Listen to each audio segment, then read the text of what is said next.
ये district दरिक administration है, ये हाल है, ये नाले का ये हाल है।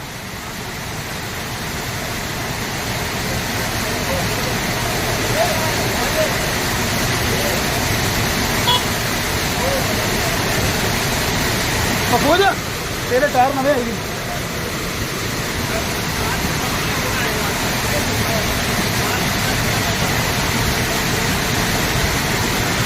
आई काउंटर में पानी का